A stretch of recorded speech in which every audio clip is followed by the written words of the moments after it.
우리 옆에 있는 분들과 한번 이렇게 인사하시길 바랍니다. 답답한 상황은 하나님을 만나는 때입니다. 이번엔 이렇게요. 답답한 상황은 내가 누군지 아는 때입니다. 아주 중요한 것입니다. 답답한 상황은 하나님을 아는 때예요. 또한 내가 누구인지 아는 때입니다. 우리가 살다 보면은 누구나 한 번씩 이런 생각이 들 때가 있어요. 되는 게 하나도 없네. 도대체 이 상황 가운데서 어떻게 해야 할런지 모르겠네. 무언가 꽉 막혀서 아무리 해도 안 되고 그냥 답답해요. 짜증이 나요. 그러면서 시간이 지나면 점점 더 마음이 다운이 됩니다.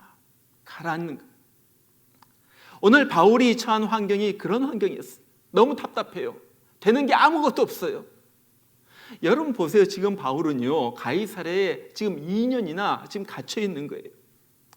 여러분 바울이 어떤 사람입니까? 정말 천하가 좁다고 뛰어다니던 사람이에요. 그는 예수 믿기 전에도 정말로 예루살렘이 좁다고 저기 먼 나라 다메섹까지 가가지고 예수 믿는 사람들 잡으러 쫓아다니던 그런 사람이었어. 또 예수님을 만난 다음에는 3번에 걸쳐가지고 마게도니아 유럽까지 가가지고 전도 여행을 하면서 주님을 전했던 바로 그 사람입니다. 여러분 이분 보면요, 이분이 성격상 가만히 있는 사람이 아니에요. 아마 혈액형이 O형인지 모르겠어요.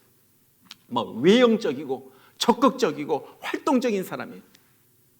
근데 지금 이 사람이 가이사랴에 꼼짝도 못하고 지금 갇혀 있는 거예요. 특별히 바울은요, 늦게 예수님을 믿게 되었어요. 자기가 생각할 때도 시간이 아까워요. 빨리 한 사람에게라도 더 예수를 갖다 전해야지 돼요. 그런데 지금 가이사랴에 갇혀가지고 꼼짝달싹 못하고 지금 그렇게 있는 거예요. 얼마나 답답한지 몰라요. 자, 갇혀 있는 것, 바로 그것만이 바울을 힘들게 한 것이 아니에요. 열매가 없다는 것도 참 힘든 일이에요. 여러분 그가 갇혀 있는 동안에 무엇을 했습니까? 벨릭스 총독에게 가가지고 계속해서 성경을 가르치고 예수 그리스도를 전합니다.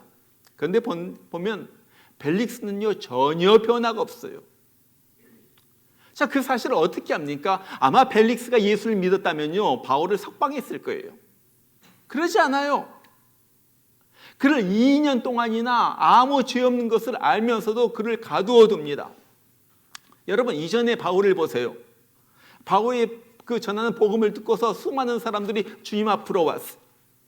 바울의 손수건만 얹어도 병이 떠나가고 귀신이 쫓겨나갔어요. 정말 교회들이 세워지고 사람들이 밤늦도록 바울의 설교에 귀를 기울였어요. 그런데 지금은요 아무 일도 일어나지 않는 거예요.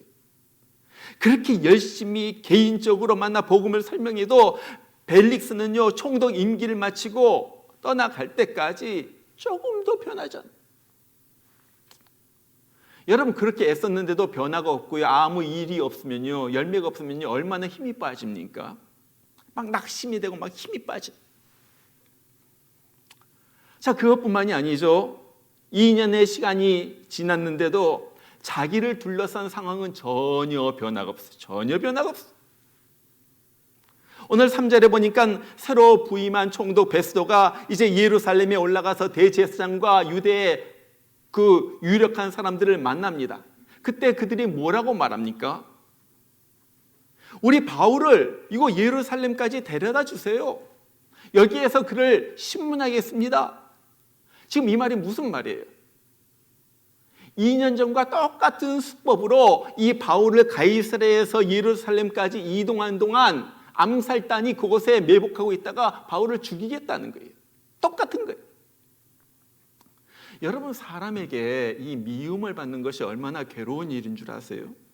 여러분의 친구나 친척이 그냥 여러분을 미워하는 거예요. 뭐 아무 잘못이 없는데 그냥 미워해요. 그러면요 굉장히 마음이 힘들어요. 지금 바울은요 아무 잘못이 없어요. 오늘 25절에 보면요 베스도 총독도 바울이 아무 잘못이 없다고 인정을 해요. 또 26장에 넘어가면요, 아그리빠 왕도요, 바울의 얘기를 갖다 다 듣고 나서 바울이 죄가 없기 때문에 석방돼야지 된다, 그렇게 말을 합니다.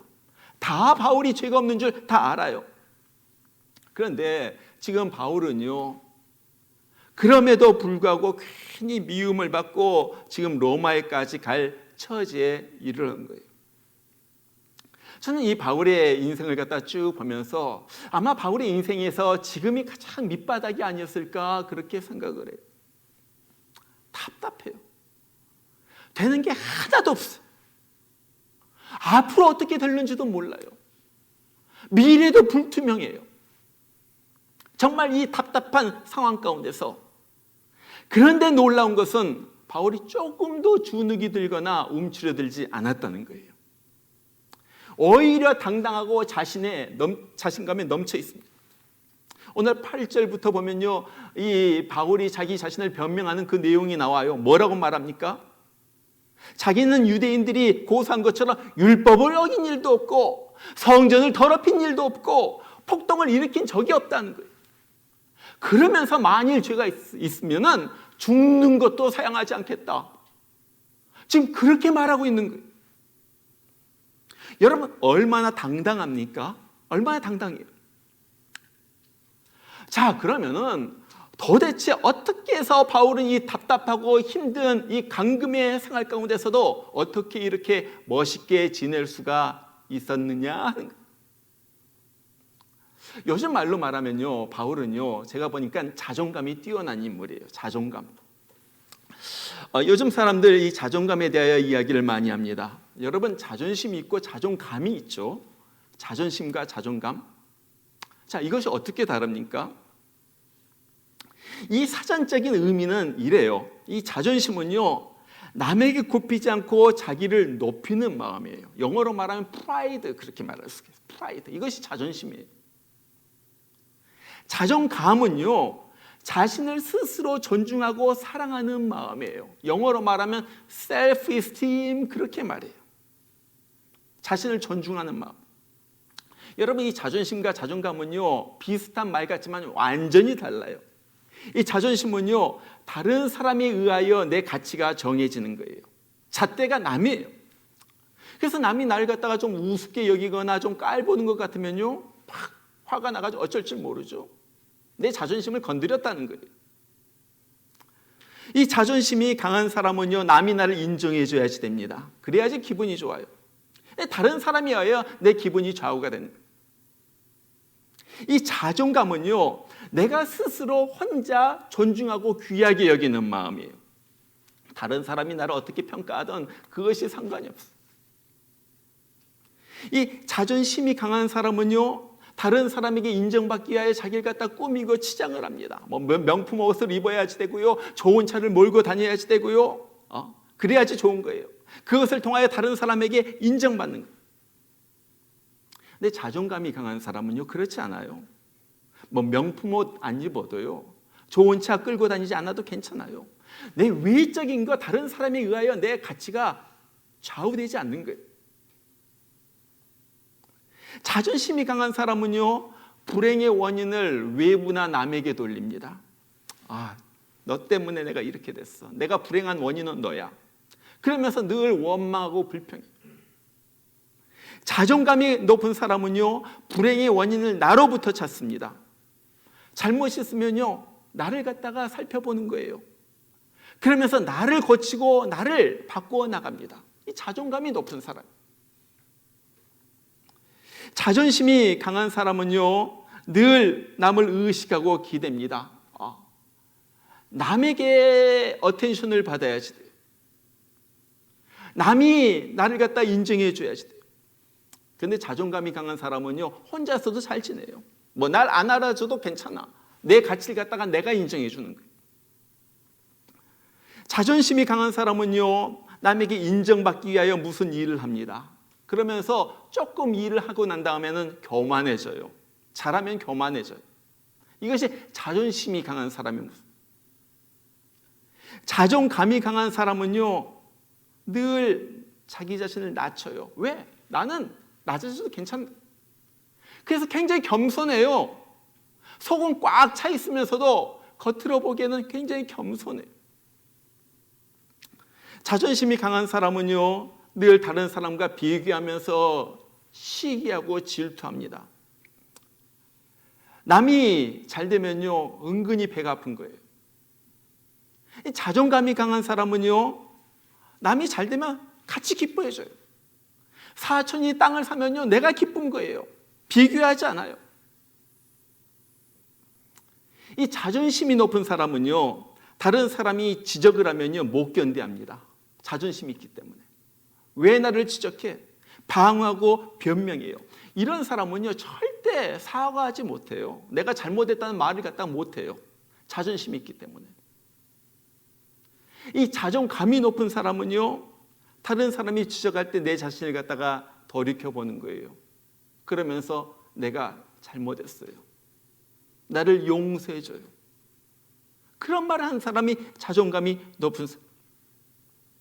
또 자존심이 강한 사람은요, 늘 자신감이 없어가지고 남이 눈치를 갖다가 살피면서 살아갑니다. 저 사람이 나를 어떻게 평가할까? 저 사람이 나를 어떻게 볼까? 자존감이 강한 사람은요, 늘 자신감이 넘치고 당당해요. 당당해요. 자, 여러분은 좀 자존심이 강한 것 같아요? 아니면 자존감이 강한 것 같아요? 여러분 자신을 볼 때 자존심만 높아요? 아니면 자존감도 높아요? 바울은 어떤 것 같아요? 바울은 자존감이 강한 것 같아요? 아니면 자존심이 강한 것 같아요? 오늘 바울은요, 절대 자기 환경을 탓하지 않아요. 겉으로 보면요, 주눅 들어야지 돼요. 이 사람 불평해야지 돼요. 고개를 못 들어야지 돼요.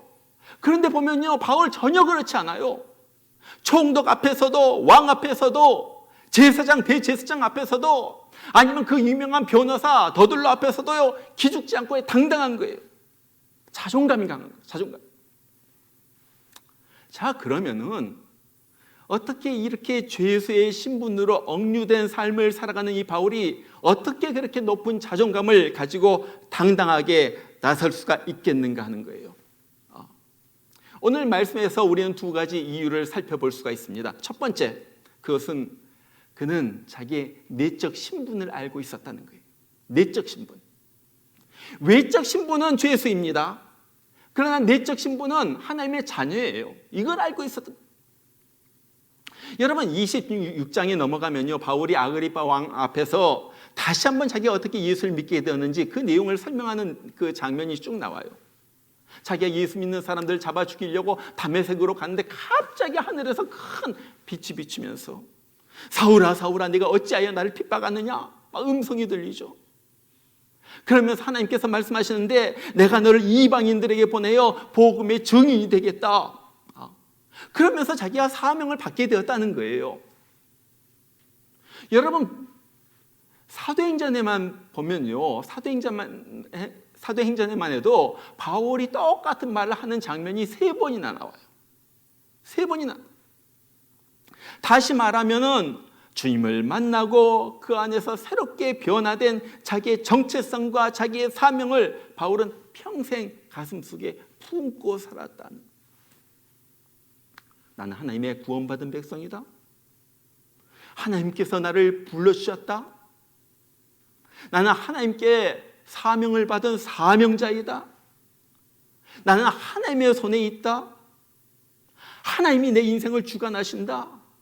이러니까요, 막 힘이 나고 뭐 왕이고 총독이고 뭐 두렵지가 않은 거예요. 여러분 우리가 구약 성경에서도 이런 당당함을 가지고 살았던 한 인물을 만납니다. 다윗이라는 사람이죠.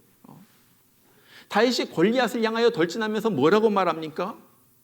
너는 칼과 창과 단창으로 내게 오거니와 나는 내가 모욕하는 만군의 여호와 하나님의 이름으로 내게 가노라. 자 보세요, 이 말이 무슨 말이에요? 내가 지금 전쟁에 나가서 너랑 싸우는데 나는 만군의 여호와의 대리인으로서 하나님 대신에 너를 대적하여 나간다, 그 말이에요. 여호와의 이름, 여호와의 이름. 나는 하나님의 대리자이다.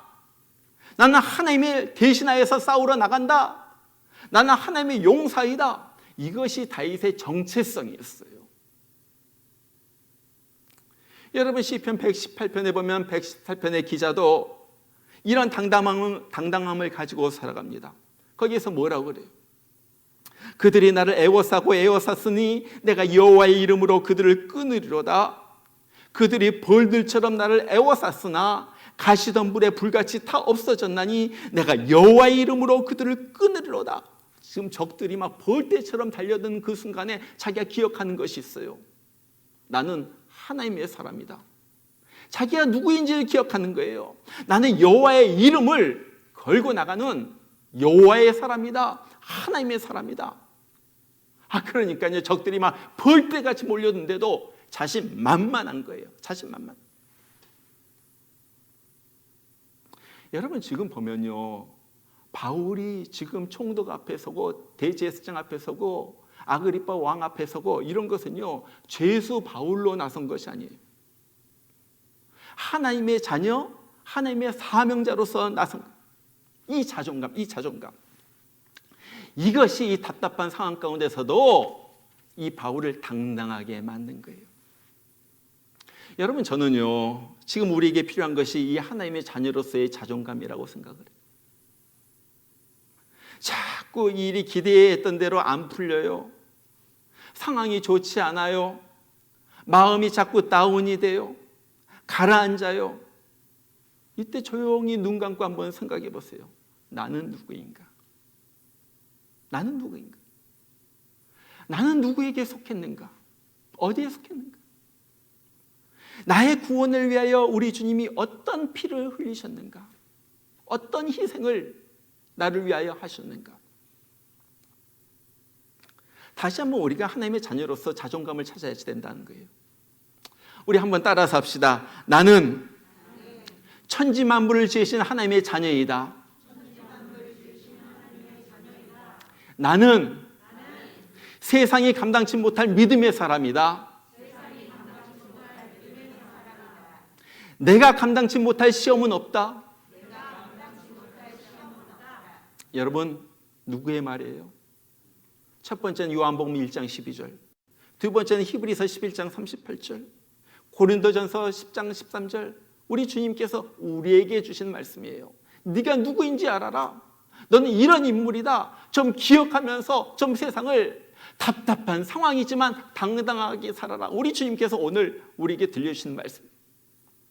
정말 자존감을 가지고 당당하게 사시길 바랍니다. 자, 바울이 자존감을 가지고 당당하게 살 수 있었던 두 번째 이유는요, 지금 끊임없이 그는 하나님과 교통하고 있었다는 거예요. 교통은 교제하면서 소통하고 있었단 말이에요. 끊임없이. 여러분 누구나 답답한 상황에 이르면요, 빨리 이 현실에서 벗어나고 싶어요. 그러면서 그것을 꿈을 꿉니다. 정말로 힘든 상황 가운데서 벗어나는 희망을 갖는 것은 중요해요. 야, 여기서 빨리 벗어나가지고 앞으로는 이렇게 살지, 앞으로는 저렇게 살아야지, 그 다음에 이런 일을 해야지. 그리고 그런 희망을 품고 우리가 기도해요. 그러나 희망을 품고 미래를 바라보는 것만큼이나 중요한 것이 지금 현재 지금 잘 사는 거라는 거예요. 기억하세요. 희망을 품는 것도 중요하지만 현재 잘 사는 것도 중요하다. 여러분 현실에 충실하지 않는 사람에게 어떻게 미래가 열리겠어요? 현실을 잘못 사는 사람 앞에 어떻게 잘 사는 좋은 미래가 열리겠어요? 우리는 바울보다도 더 답답한 처지에 있었던 한 인물을 압니다. 요셉이라는 사람이에요. 요셉은 바울보다도 더했으면 더했지 조금 더 덜하지 않았던 사람이에요. 보세요. 자기 친형제들에게 팔려가지고 낯선 땅에 노예로 팔려가요. 그곳에서 열심히 일했어요. 그렇지만 억울한 누명을 쓰고 또 지하 감옥, 토굴 감옥에 들어가게 되는 거예요. 감옥에 있을 때 바로의 신하를 만나가지고 그 신하의 꿈을 갖다가 해석해주면서 당신 이 꿈이 이루어져가지고 이곳을 나가게 되면 반드시 나 좀 기억해달라. 그렇게 간곡하게 부탁했지만은 그는요 요셉을 갖다 까맣게 잊어버려요. 어떻게 보면요, 요셉은요 되는 게 없어요. 여러분 그러지 않아요? 계속 토굴 속으로, 땅 속으로 내려가기만 하는 거예요. 정말 자기 잘못은 하나도 없어요. 자기 잘못으로 그랬다면 좀 덜 억울하죠. 근데 자기 잘못은 없고요, 너무 억울하게 자꾸 다운 내려가기만 하는 거예요. 풀리는 것이 하나도 없어요. 그런데 이 요셉이 그 감옥에서 무엇을 합니까? 이놈들 내가 나가기만 하면 죽여버릴 거야. 이를 갈면서 원망을 해요. 아니면 그냥 내 인생은 끝장이다. 이것이 내 인생이나 보다. 좌절하면서 그냥 막 살아요. 하나님, 이게 뭡니까? 왜 이렇게 내 인생 꼬이기만 해요? 막 신세 타령하면서 그냥 앉아 있어요. 원망하면서. 아니에요. 요셉은요, 감옥에서 감옥 생활을 충실하게 해요. 얼마나 충실하게 했는지 이 간수장이 그를 인정을 합니다. 보세요. 아직 나이가 30도 안 된 어린 죄수가, 그 이방에서 온 어린 죄수가 감옥의 모든 사물을 처리하는 그 높은 위치까지 올라요. 다른 말로 말하면 간수장 바로 밑이에요. 나중에 왕 바로 밑에까지 오르는 그것을 갖다 미리 연습하는 거예요. 그것뿐만 아니라 다른 죄수들이 이 어린 요셉을 존경하면서 괴로운 일, 힘든 일이 있으면 요셉이 가가지고, 요셉, 나 이런 일이 있었어. 나 이런 꿈을 꿨어. 요셉 어떻게 해야지 되지? 요셉에게 상담을 하는 거예요. 기가 막힌 일 아니에요? 도대체 어떻게 그럴 수가 있어요? 자, 그럴 수가 있었던 그 이유에 대해서 성경은 이렇게 말해요. 이는 여호와께서 요셉과 함께 하심이라. 성경에 보면 그렇게 나와요. 이는 여호와께서 요셉과 함께 하심이라. 여러분, 여호와께서 요셉과 함께 하셨다는 말을 바꾸어 말하면요, 요셉이 하나님과 함께 했다는 말이에요. 같은 말. 지금 감옥 안에 하나님과 요셉이 함께 있는 거예요. 함께 있는 거예요. 기가 막히잖아요. 여러분, 하나님이 요셉과 함께 있고 요셉은 하나님과 함께 있으니까요, 비록 감옥이지만은 하나님께서 주신 평안이 있는 거예요. 당당함이 있는 거예요. 하나님이 나와 함께 하신다. 나는 왜 어떻게 가지고 내가 여기까지 이르게 됐는지 나는 아직 이해가 되지 않지만은 하나님이 나와 함께 하신다. 당당. 그리고 이렇게 살아가는 이 요셉을 하나님은 때가 되자 감옥에서 풀어주시고, 풀어주실 뿐만 아니라 애굽의 국무총리, 바로 왕 바로 밑에 있는 그 위치까지 그를 올려주신 거예요. 여러분, 중요한 것은 현재입니다. 현재예요. 답답한 현실에서 내가 지금 현실을 어떻게 살아가고 있는가, 바로 그것이 중요하다. 오늘 바울도 마찬가지예요. 바울은 지금 비록 구금되어 있었지만은 갇혀 있을 때나 자유로이 돌아다닐 때나 마음이 똑같아요. 똑같이 하나님과 동행하고요, 똑같이 성령 충만하고요, 똑같이 자존감이 충만한 거예요. 여러분, 내 환경이 답답하다고 마음마저 답답하면 안 돼요. 내 상황이 안 풀린다고 내 마음마저도 묶여서 살면 안 되는 거예요. 어떤 답답한 상황 가운데서도 내 영혼 주님을 만나가지고 자유함을 누리고 기쁨을 누리고 힘을 얻으면서 살아가는 거예요. 여러분, 우리가 부르는 찬송이 있잖아요. 이따가도 부르겠습니다마는 그런 찬송이 있어요. 모든 상황 가운데서 주를 찬양할지어다. 주는 나의 큰 상급, 큰 도움이시라. 주의 얼굴 구할 때 주의 영을 부으사 크신 사랑 안에서 주를 보게 하소서. 얼굴 구하니까 사랑 보여. 주님을 갖다 더욱더 바라보고요. 내 영혼이 확정되고 확정되어 싸우니 믿음의 눈을 들어 주를 바라봅니다. 지금 답답하고 지금 환경은 어렵지만은 내 마음이 확정되어 있습니다. 확정되어 있습니다. 믿음의 눈을 들어서 주님을 바라봅니다. 그랬더니 나의 가운데서 힘이 솟는 거예요. 당당함이 나오는 거예요. 자존감이 막 생기는 거예요.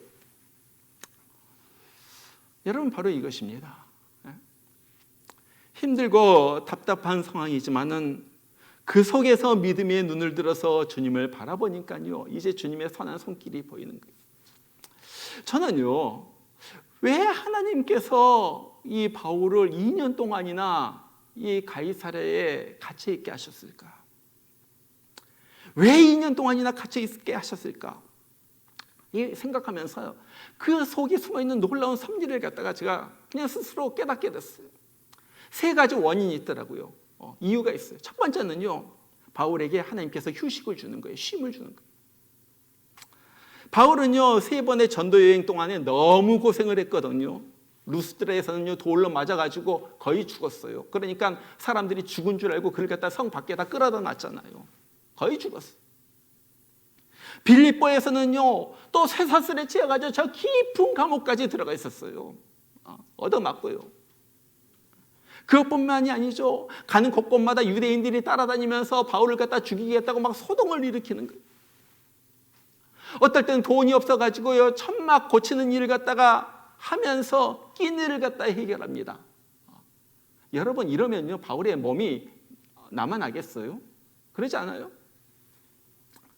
그런 바울에게 이제 휴식이 필요하니까 로마 총독을 통하여 가이사랴에 데려다가 구금을 하는 거예요.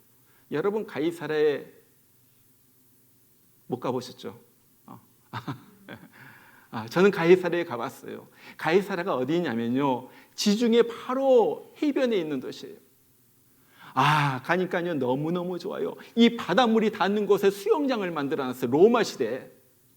그리고 원형 경기장이 있고요. 그 돌로 어마어마하게 있지 않았어요. 로마의 총독 관저가 있었던 곳이 이 가이사랴예요. 여러분, 그것이 살기가 나쁘다면 왜 가이사랴에 로마 총독부를 갖다 두었겠어요? 거기다가 경마하는 장이 있고요.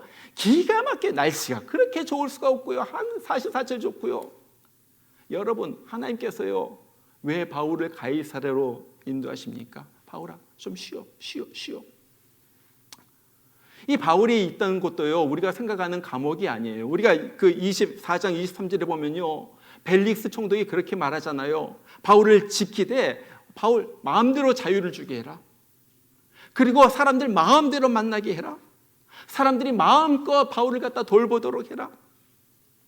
그래서 바울은요, 이 가이사랴에 가가지고 감옥 어려운 생활하는 것이 아니라 공짜로 숙식 다 해결받고요.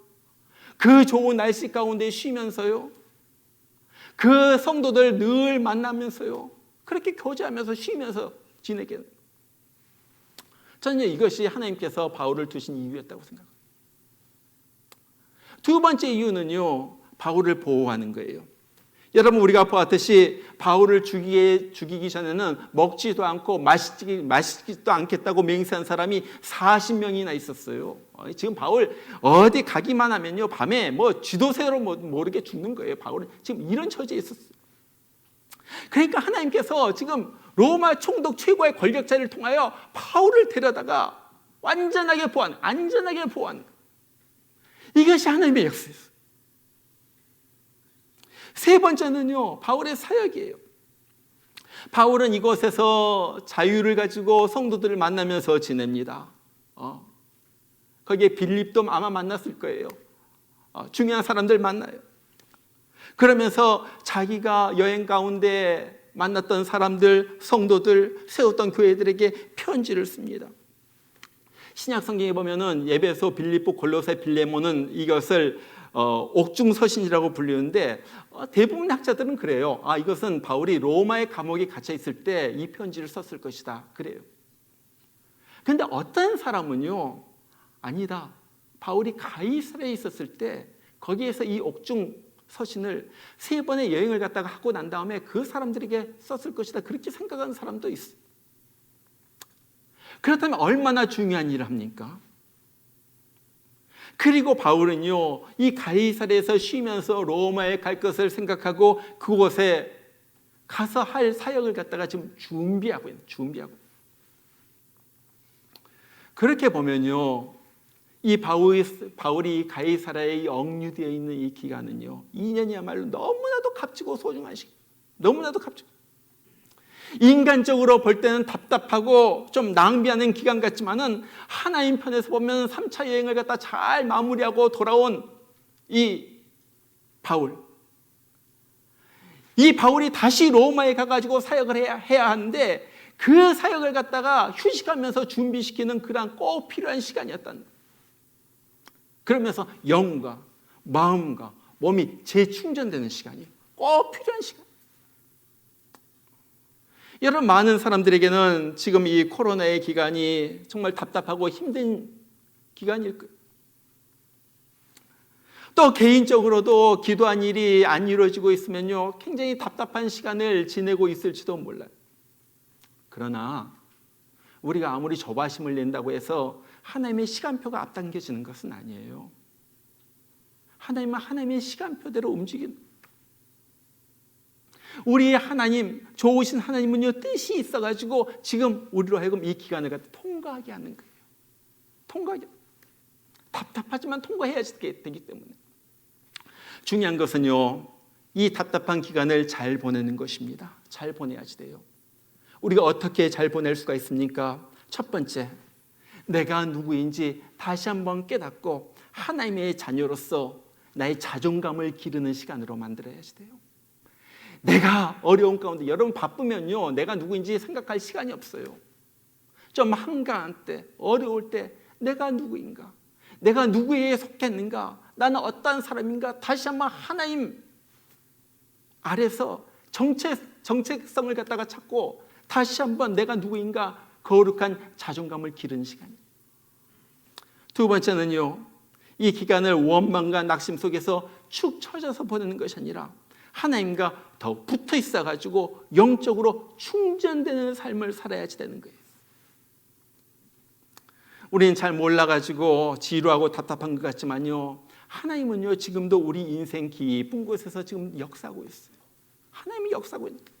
요셉이 감옥 속에 들어갔을 때도 하나님이 역사하고 계셨고, 바울이 가이사랴에 구금되어 있을 때도 하나님이 역사하고 계셨고, 인생의 어두운 순간순간에도 하나님 역사하고 있었다 하는 거예요.